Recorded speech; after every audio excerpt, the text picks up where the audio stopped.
and welcome to our show this morning. Very happy to have you with us. Rosanna and Anita and Scott, good morning. We Good had a morning. very, very, I'm so happy this morning because we had a very good night last night. We held a club and leader meeting, an expanded one. And wow, we raised a significant amount of money for peoplesworld.org. And there was a lot of content, and Anita and Rosanna, hmm a lot of enthusiasm in the room or in the square last night. Don't you think? It was like a rally. It was there was a lot of, you could tell, a lot of energy from the feedback that you were getting, from the questions you were getting, and that report by Joe Henry was, awesome, and really got us, grounded in the actual struggles that our party is so good at, and also our press is so good at reporting. So I think it really it was a great event. Rosanna, we got about 30 contributions between 7 and 8:30 last night to the tune of about $1,600. And Joe Henry, who Anita's right, who spoke on the upcoming UPS negotiations and the possibility of a strike, put the class struggle thumb on the evening, and that just made the whole affair quite significant. I think it tied everything together, the need to continue to cover these struggles by supporting people's world, and then also what we do is we're on the ground with working class and struggle. And the PW Fund Drive had gone into a little bit of trouble. There was a lag, and we called attention to it last Friday. CJ Adkins, the managing editor of the People's World, wrote a very important letter calling attention to the readers of where we stood. And the readers responded in a big way. I mean, a big way. We started pulling in 2 grand a day over the last several days, and $13,000 we raised in a week, which is beginning, and I emphasize beginning, to turn the drive around. But Scott, we're not out of the water yet. We got to raise No, 10 grand a week in order to bring in that 125,000 by May Day. 10 grand a and week. we should mention as well that this that 10 grand a week, that 125,000 by May Day, and 200,000 by the end of the year. That's like the minimum. That's the floor that's needed to keep our press operating on a position of financial stability. Um, our last fund drives, we've taken in above the initial targets that we set. We hope to do that this time as well. But the numbers that we're giving are what's necessary, as Joe said before, to prevent us from slipping into a position of undermining our financial future by um, spending money that we don't really have. So, And the key concept, Scott, you're right, is financial stability, because this is not a fund drive for the present. This is a fund drive for the future. So all of our new members and friends who are watching this morning, this fund drive is to guarantee that we don't even get tempted, even if we're tempted, we're not going to do it, to dip into the principal of our funds. No, we're not going to do that. We're trying to preserve it for you. We're trying to preserve it for you so that when we're no longer around, and I hope that's not for a while, but it's inevitable. You can't. You have something to inherit, something to build on, and we're trying to guarantee the future of our press, future of the revolutionary working class press, future of the people's press. That's what we're trying to do with this fund drive. So please go to peoplesworld.org/donate and make a contribution now. If you ain't got no money, you can make $5, $10. You can do it over the course of a year. We call that sustainers. You can sustain the PW, and in so doing, help guarantee the future of our movement. And be Well, part of this thing that generations of working class people, radicals, activists, revolutionaries have built and have handed to us to take care of. hello, we're going to be 100 years old next year. It'll be the 100th anniversary of the worker and the people's press. So Scott's absolutely right. Let's move the topic. Yesterday, Tennessee is the place. Lynching was the act.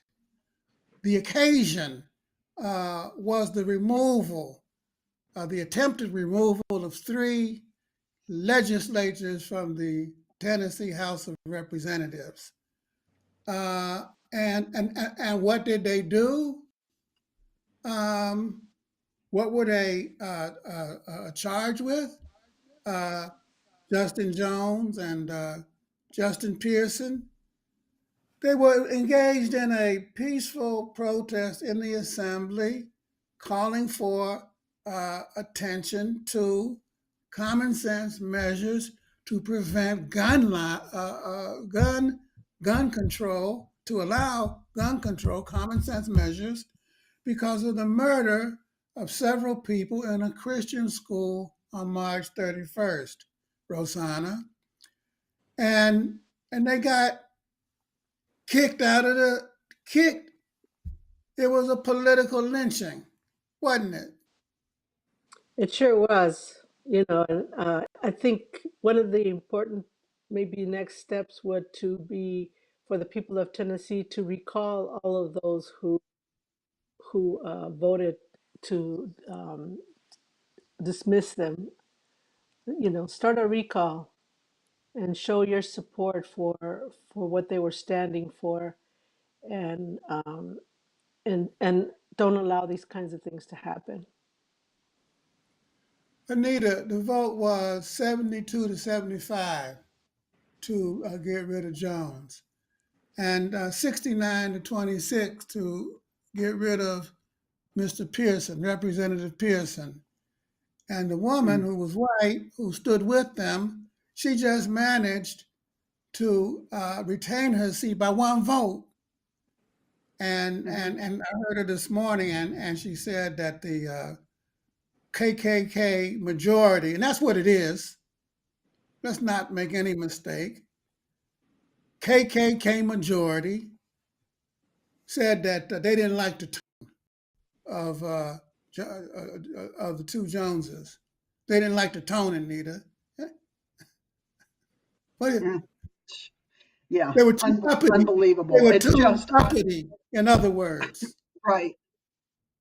hmm And I think the speaker of the house was quoted as having said to this individual in the past, stay in your place, and comments like that. I mean, they're openly racist. They're not dog whistlers. They're real, they're just open and proud of their racist tendencies.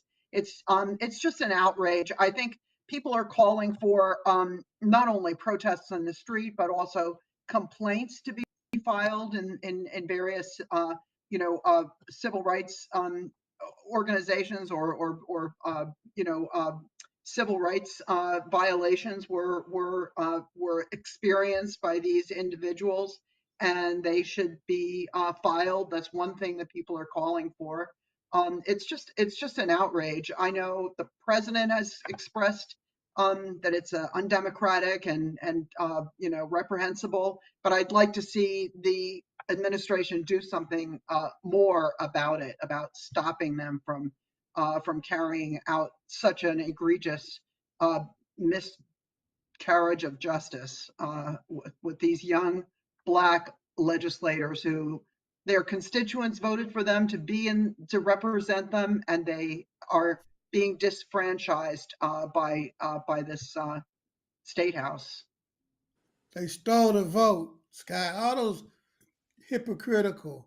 They're not, oh, we got to protect the vote. Oh, the vote was stolen from us last year. Now, They're taking away the ability of two duly elected representatives from two major metropolitan areas in Tennessee to have a voice in the Tennessee House because they stood up and called for, you know, let's protect the children. So we should point out that it sounds hypocritical in a certain sense, yes, because the Republicans are always saying, "Oh, stop the steal, protect the vote, voter fraud, whatever." But in fact, it's not hypocritical at all. They're very clear, as Anita said, because they don't think that um, African Americans should be allowed to vote, right? Because their entire course of conduct and legislation throughout the country has demonstrated that they are trying to suppress the vote of racially and nationally oppressed people. And it's very clear. So when they say protect the vote, they mean protect the vote of that tiny reactionary minority, protect the power of that reactionary minority.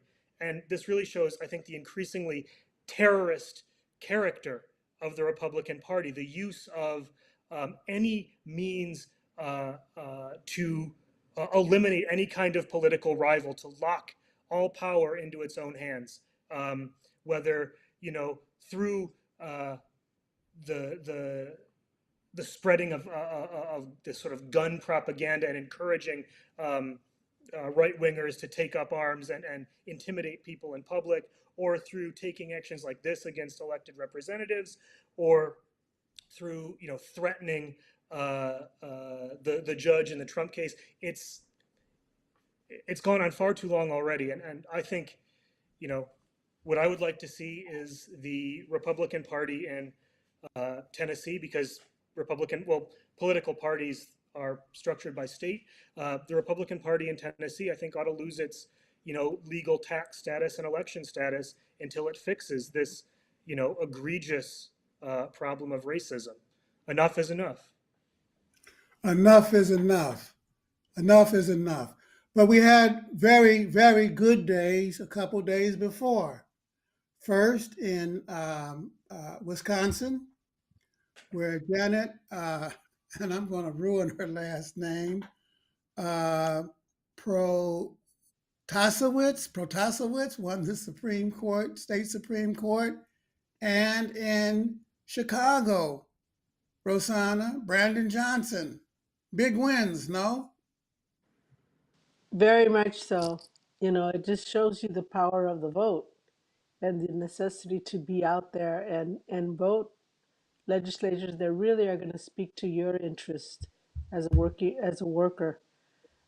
You see the contrast between Tennessee and the Chicago, and so it was a big win, and I think we can all breathe a little easier for it. Anita, um, Hmm. there's some people on the left don't understand the significance of the votes, what happened in Tennessee and the denial of the vote, the 10-point blowout in Wisconsin for a judge that supports abortion rights, and the rallying of Black, brown, white, Asian working people, a majority in Chicago, for a progressive unionizer and former teacher. They call that identity politics. They call it liberal politics. They say it's not rooted in the class struggle. How would you respond to that? Oh, it's absolutely rooted in the class struggle, as all social change is, and hopefully this is going to be a social change or a move in a different direction. That I hope it's engulfed Michigan, now Wisconsin. I'm hoping it'll move to Ohio next after that.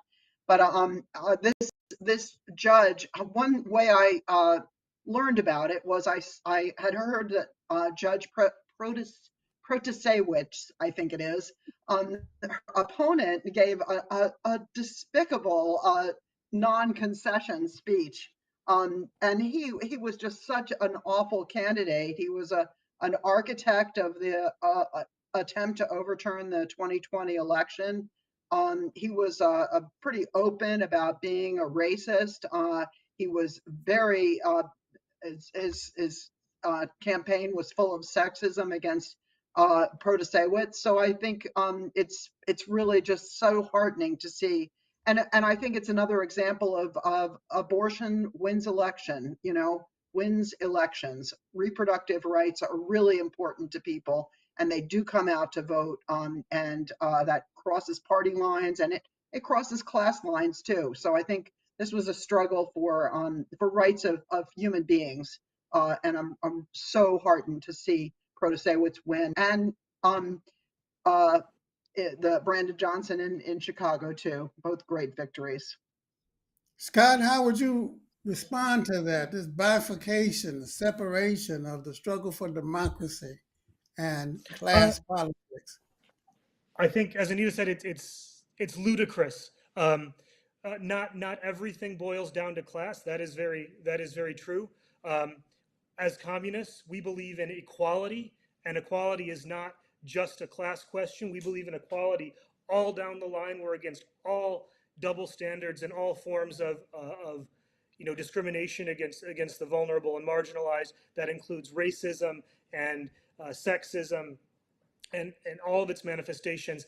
And until we are able to overcome until the communist movement and the working class is fully plunged into the fight against all forms of oppression, we're not going to have the strength to build socialism unless we fight against male supremacy and against white supremacy and against homo and transphobia and ableism and all the forms of oppression right now. We will not ever have the strength to get to socialism. Rosanna, I'm a little confused. I thought I heard that the majority, almost a majority of the working class, some 51%, are women, and that a majority in 10 years or so of the people in the United States, people are going to be people of color, and that the majority of women and the majority of people of color are workers. And so if you're fighting for abortion rights, and if you're fighting for uh, voting rights for the majority, aren't you by definition waging what are uh, clearly uh, class issues if they affect the majority of working people? Can you help Very, clear the confusion? I can help. I I think it's clearly that they're wanting to control and wanting to take over and make sure that we don't have any rights, that we feel defeated by the attacks that they put us through. But what they mistakenly calculate is that it makes us stronger. It makes us more firm in the struggle, and it makes us more determined to fight for our rights as people of color and women. Um, as you mentioned, the majority would be. You know, Pablo Neruda has a wonderful poem in which he says, one of the stanzas in the poem says, "You can cut down all the flowers, but you can't stop the spring.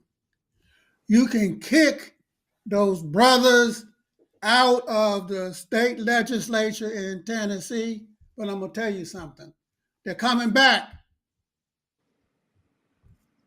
You can kill Supreme Court justices, abortion rights, but you have unleashed a tidal wave of democracy that's reverberating the length and breadth of this country. The length and breadth of this country. And it's going to last for a generation. That's what happened in Chicago. The Johnson's opponent, I'm going to call him he who will not be named, he ran on fear. Johnson, I want y'all to listen to me this morning. Ran on hope, and hope, progress, working class rights, black folks' rights, Mexican Americans' rights, Latino, Asian rights, LGBTQ rights prevailed. The spring prevailed. So y'all keep on doing it. Keep on kicking people out and wait and see what happens.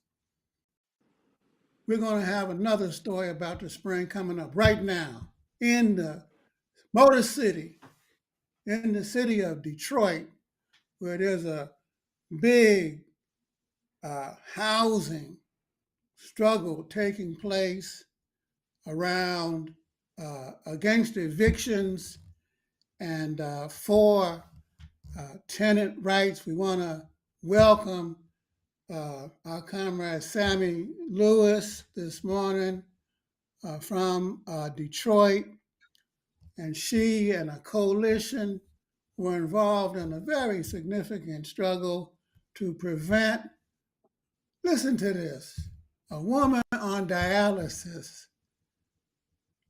stage 4 kidney failure, from getting evicted from her home. Welcome, Sammy. We're so happy to have you this morning. Tell us a little bit about what happened in Detroit the other day. Hi, can everyone hear me okay? Yes, we can hear you fine. Okay, thank you for having me. This struggle has been ongoing for over 2 years, so I do want to start by saying that it has been ongoing within the legal system and outside of it as well, trying to mediate, trying to file complaints with the city, and nothing has changed the events that obviously happened this past Tuesday. So there was a new judge that had been assigned to the case just a couple months ago, and Miss Tara Brown, she had a hearing last month to finally be able to voice her own concerns and to be able to speak for herself, but still the judge had denied her reasonable accommodation and denied all of her motions to hopefully dismiss the case. And so he signed the writ for eviction, and we did what we said we would, and we defended that home. The home defense was something that we've been preparing for months, honestly, even years. And with that, we've had people ready to go, people taking shifts from 6 a.m. to 6 p.m. every weekday. We've had people who have helped out behind the scenes, ready to film the events that had taken place. We had a strategy for what happens once the dumpster arrives and the bailiffs arrive, which was to send a mass text to, we had a service set up to send a mass text out, but then we also had an alert chat, and we did that really quickly. We had tires that were in the backyard because to defend a home, and when the dumpster arrives, what you can do is fill the dumpster so it can't be used. So we had all these tires that we were preparing to use for that. So I remember just making the call to everyone that was there saying, get the tires, go, go, go. And after that, I was talking to the guy who brought the dumpster, and I was like, do you have a heart? Whose brother are you? This is a woman who is terminally ill on dialysis. This is a Black woman who's supposed to be your sister. And you could tell that it got to him a little bit, but not enough for him to change his mind. So him and all of the other movers that were hired, they were a third party that was hired to basically be as aggressive as they possibly could with us, because we have more than once said that we would defend that home, and that if they were going to evict Tara, that it wouldn't be easy for them. So we held our ground for a really long time. I think 3 or 4 hours, we prevented them from being able to break into the home, which was a lot of violence that ensued in that. So A lot of us were thrown to the ground, being pushed around. Some of us were being choked. I remember in the back of the house, because they kept trying between the front and the back, I was pushed so hard into a corner of the house that I remember having to stop for a second to make sure I could move all of my body parts because I hit my back so hard. So it was extremely violent, but overall, I know that we did the right thing. And the violence was directed against you, peaceful Yeah. people trying to prevent women on dialysis from getting evicted. How many of there were you? That's really hard to say. I I don't know. Everything was happening so fast, so it felt like that every time I looked, there was just more and more and more of us. I'd say like maybe 30 or 40. 30 or 40 people. Wonderful. And you got it on film though. We sure It was did. Yeah, we had a press list. So also in the process of when the dumpster arrived, after I sent those mass texts for people to come out and support, I sent an email to the press contacts to have them come out, which I had already sent them an email that morning because Tara's house was actually shot at 5:30 in the morning, conveniently half an hour before the home defense. So we think that what they wanted to do was scare her out, prevent us from being there because we would be too scared to be there. But that's not at all what happened. What happens now, Sammy? Where does the struggle go now? Well, now we are to talk about just how much state violence is involved with eviction, and not just with Tara Brown's situation, not just when these paid movers are involved, but in all evictions. All evictions are an act of state violence. To remove somebody and displace them from their home and make them homeless is an act of state violence. So we are in a position to really move the movement forward on that and call that out, as well to call out the courts, call out these landlords, call out the police who tolerated such violence and encouraged the violence and also participated. I know that a lot of media sources are saying that the police didn't participate, but they participated. They threatened us. Some of them were the ones that were actually choking home defenders, and they were the ones that threw us to the ground a lot of the times. So we want to call out the police brutality that was witnessed as well. And we want to make sure that this doesn't happen again. Well, this story needs to be told far and wide, and we salute what you did. It's really important. Y'all went old school on them. You Yeah, went, and we'll do it again too. come We'll do it again. again. You do it We'll do again. it every single time that we have to. Fighting state-imposed violence. I think that's a very important point. And we're going to build the broader people's movement in the course of doing this, you know? People are tired. We're not going to take getting evicted. We're not going to take getting our rights pushed aside. We're not going to be pushed around and pushed out. We're not going to have our votes taken away from us. We're not going to have our abortion rights taken away from us, you know? Not going to have our health care taken from us anymore. That's what's happening in this country now. And the party and YCL in Detroit are helping lead that fight, not by themselves, but this was a coalition effort, wasn't it, Sammy? Yeah, it was a coalition. There were multiple housing coalitions involved. Detroit Eviction Defense, Detroit Tenants Association, and Moratorium Now. Well, congratulations. We're so proud of you, so happy that you did it. We're going to move the agenda now. Sammy, you can stick around if you want.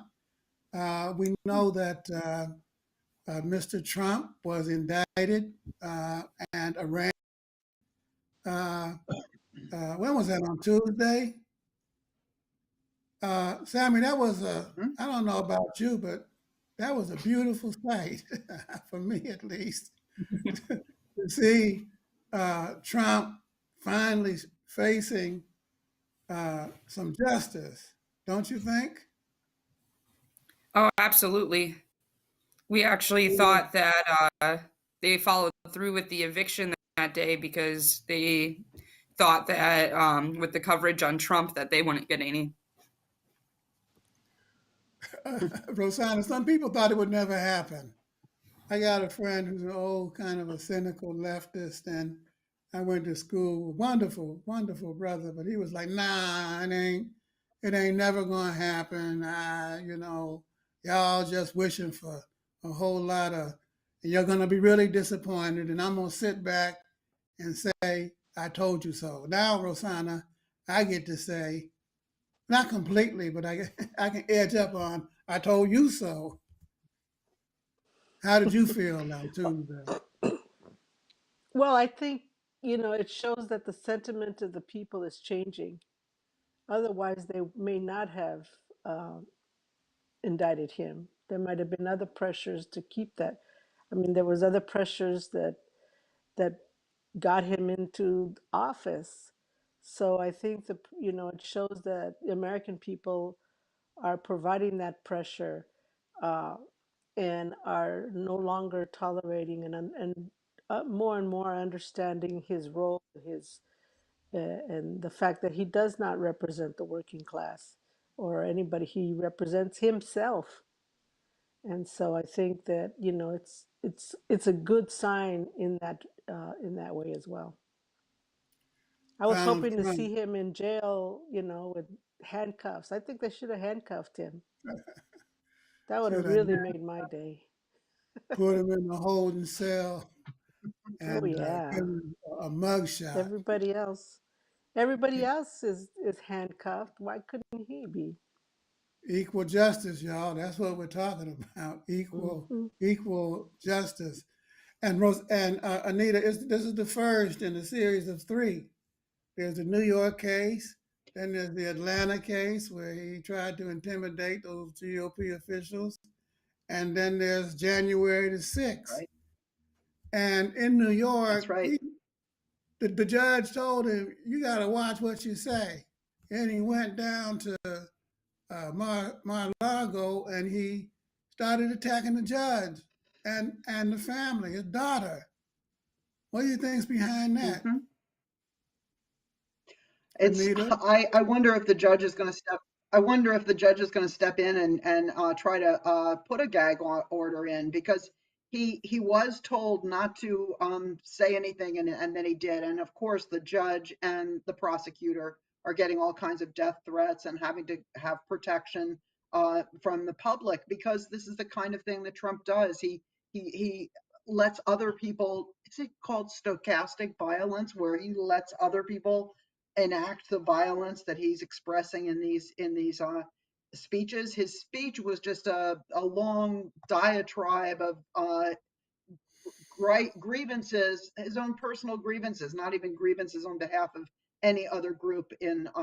And a lot of Republicans have come out and said, "Oh, it's such a thin case, and it doesn't, paying off a porn star doesn't really have anything to, it's a personal thing." But if you watch Alvin Bragg's description, his little video where he talks about what this case is all about, it's pretty clear it's about the 2016 election and interfering with that election process in a big way. So I think he really has a lot of evidence that he will present from to really show maybe a conspiracy uh, to um, to to defraud the American electorate To in defraud 2016. the We'll see. American electorate. And some people are saying that he's attacking the judge because he wants the judge to recuse himself. He wants the judge. They're, they're trying to get a change of venue. They say, "Oh, send it to Staten Island," which is kind of, Sammy, that's kind of a majority Republican, Part of New conservative Jersey. part, no, it's not part of New Jersey. It should be. It should be. Should be part of New. Look at the Leave map. New Jersey alone. Don't be going after New Jersey. A lot of good working class folks in New Jersey. Our folks in Newark would be really upset to hear that. And Well, Cameron would be really upset to hear that. Cameron lives in Jersey City now. Anyway, mm, we're going to take on our mailbag question now. Can you put it up? It was a great day on Tuesday. First Trump, then Detroit. I'm sorry, then what happened in Detroit, that happened on, and then the election in Chicago, Brandon Johnson, congratulations, and congratulations mhm, to the state uh, Supreme Court justice and the people of both Wisconsin and Chicago for that great election. Here's the question: why do so many CPUSA comrades call for an alliance with China, as China is dictatorial and oppressive towards Muslims? Anybody want to take a shot at that? Do we call for an alliance with China, Rosanna? Well, we call for support of the attempts of China to build socialism, and we support their call for a peaceful solution to wars.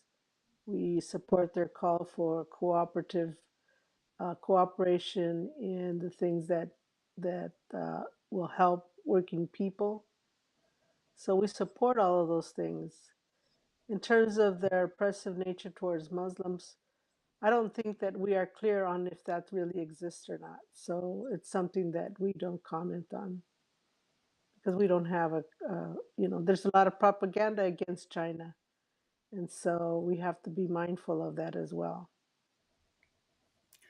And Anita, we support every country's right to determine their own destiny, whether that be China or Vietnam or Cuba or mhm, Venezuela or Brazil or South Africa or Ireland or any other place. mhm. But we do Scotland. have an affinity and we are partisan to socialism, aren't we?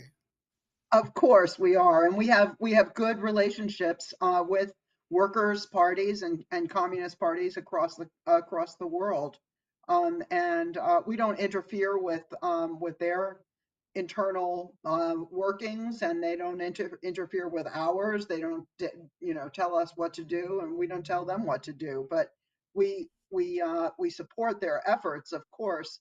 And as far as that, oppressive nature towards Muslims, I think you can really look at the United States and the history of the United States and its dealings with different groups over the years and in the current day. Look at Tennessee right now, and tell me about. I'm not going to criticize China's, policy towards the Uyghurs, for example, given what's going on in our own country. That's what we really are able to influence the best, and that's what we should really focus on changing. The nature of capitalism in the United States is our problem to deal with. I think alliance is the wrong word, you know? I think alliance Mhm. is the wrong word. That the our reader, our viewer who asked the question, comrade or friend, it's the wrong word.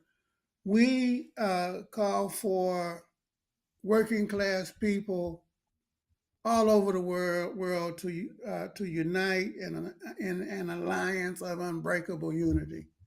But we're not for an alliance with any particular country. We're for an alliance, worldwide alliance for peace, worldwide alliance for democracy, worldwide alliance against racism, worldwide alliance for LGBTQ rights.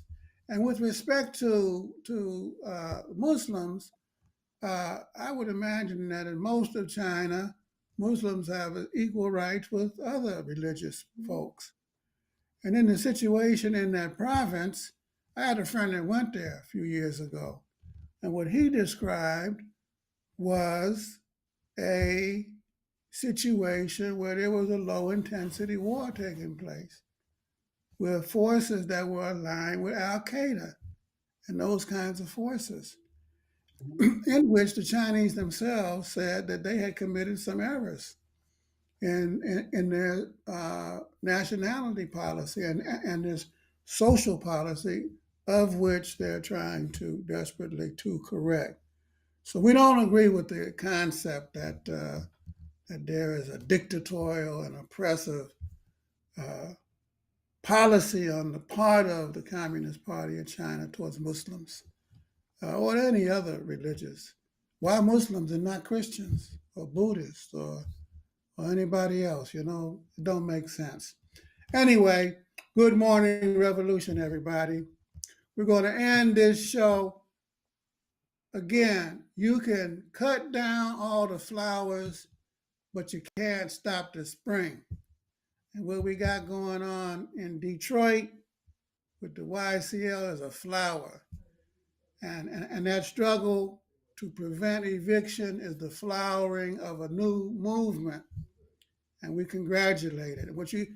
That victory in Chicago was a flower. And that victory in Wisconsin, likewise. And it's a flowering of democratic struggle after the Supreme Court abolished abortion rights. You keep on doing it. Keep on, and the more you do it, the more flowers are going to grow. The stronger the spring is going to come. And that's going to blossom in the summer. And you know what that means. Thank you. Have a great weekend. Thanks for coming, Sammy. See you, Rosanna. See you, Anita. Take care. And we'll see you Thanks, next everyone. week on Good Morning Revolution. Bye now. Goodbye.